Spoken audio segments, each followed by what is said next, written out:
సోమవారం జరగబోయే పార్లమెంట్ ఎన్నికలకు సంబంధించి సామాగ్రి తరలింపు ప్రక్రియ కొనసాగుతోంది. నిజామాబాద్ పార్లమెంట్ పరిధిలోని 7 అసెంబ్లీ నియోజకవర్గాల్లో ఈవీఎంలు, వీవీప్యాట్స్ తరలిస్తున్నారు. సాయంత్రం 7 గంటల వరకు సిబ్బందికి ఏర్పాటు చేసిన పోలింగ్ కేంద్రాల్లో సామాగ్రిని తీసుకువెళ్లే దిశగా అన్ని చర్యలు తీసుకుంటున్నారు. ప్రతి ఒక్కరూ ఓటు హక్కును నిర్భయంగా వేయాలని ఇప్పటికే జిల్లా అధికార యంత్రం సూచించింది. జిల్లాలో ఎన్నికల ఏర్పాట్లపై సీఎంసీ సెంటర్ నుంచి మరిన్ని డీటెయిల్స్ మా కరెస్పాండెంట్ ధనంజయ్ అందిస్తారు.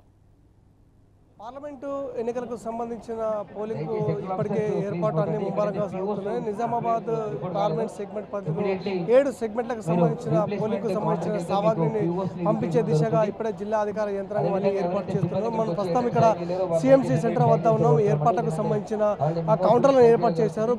ఇక్కడ సిబ్బంది సైతం పాల్గొన్నారు. ఎందుకంటే రేపు ఉదయం 6 గంటలకు వెళ్లాల్సిన సమయంలోనే ఈరోజు సాయంత్రం వరకు ఎవరికి వారు పోలింగ్కు సంబంధించిన కేంద్రానికి వెళ్లేందుకు వారికి సంబంధించిన సామాగ్రిని తీసుకెళ్లే దిశగా అన్ని సిద్ధమవుతున్న పరిస్థితి ఇక్కడ మనకు స్పష్టంగా కనబడుతుంది.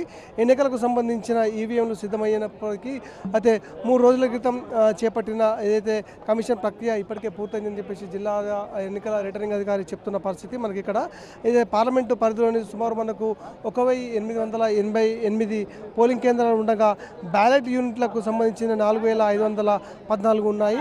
అందులో కంట్రోల్ యూనిట్లకు సంబంధించిన 2257 ఉన్నాయి.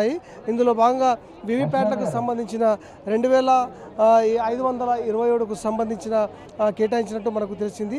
భారీగా చూస్తుంటే మనకు 29 మంది ఈ పోటీలో ఉన్నట్టు తెలుస్తుంది. ఇందులో భాగంగా పోటీలో ఉన్న 29 మందిలకు గాను ప్రతి పోలింగ్ కేంద్రానికి 2 ఈవీఎంలను ఏర్పాటు చేస్తున్నట్టు మనకు తెలుస్తుంది. ఈ క్రమంలోనే ఇక్కడ పార్లమెంట్ సెగ్మెంట్ పరిధిలోని మొత్తం ఓటర్లకు సంబంధించిన ప్రక్రియ చూస్తుంటే సుమారు మనకు 18 లక్షల పైచీలకు ఓటర్లు ఉన్నట్టు మనకు తెలుస్తుంది. ఇందులో భాగంగా సుమారు 8 లక్షల మంది పురుషులు, 8 లక్షల మంది మహిళలతో పాటు ఇతరులు సైతం 90 మంది ఉన్నట్టు మనకు ప్రాథమికంగా తెలుస్తుంది. ఇందులో చూస్తుంటే మనకు అత్యధికంగా పోలింగ్కు సంబంధించిన ఏర్పాట్లలో ఇప్పటికే జిల్లా అధికార యంత్రాంగం ముమ్మర ఏర్పాట్లకు చేస్తున్నది. సుమారు 7 గంటల ప్రాంతంలో ఏదైతే పోలింగ్కు సంబంధించిన సిబ్బంది వెళ్లేందుకు ఇప్పటికే ప్రత్యామ్నాయ ఏర్పాటు సైతం అన్ని చేస్తున్నారు. ఇప్పటికే పోలీస్ శాఖ సైతం అన్ని ఏర్పాట్లు సైతం చేసింది. ఎందుకంటే అత్యంత సమస్యాత్మక ప్రాంతంలో ఎప్పటికప్పుడు పర్యవేక్షిస్తూ వాటికి సంబంధించిన నిర్వహణ చేస్తున్న పరిస్థితి ఇక్కడ కనబడ్డది. ఏదైతే సుమారు 3000 మందితో భద్రతా ఏర్పాట్లు సైతం చేశారు. ఈ భద్రతా ఏర్పాట్లలో భాగంగా అటు కేంద్ర బలగాలతో పాటు రాష్ట్ర బలగాలకు సంబంధించిన ఏర్పాట్లు సైతం చేశారు. డీసీపీలు 19 మంది, అదేవిధంగా ఏసీపీలకు సంబంధించిన 38 మంది, సీఏలు 64 మందితో పాటు ఎస్ఐ అదేవిధంగా ఇతర స్టాఫ్ను సైతం నియమిస్తున్నారు.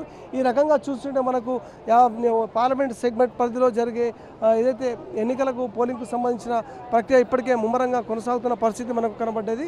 ఏది ఏమైనా ఇప్పుడు ప్రస్తుతం మనం జిల్లాలో రేపు జరగబోయే పార్లమెంట్ ఎన్నికలకు సంబంధించిన ప్రక్రియ వేగవంతంగా జరుగుతుందని చెప్పొచ్చు.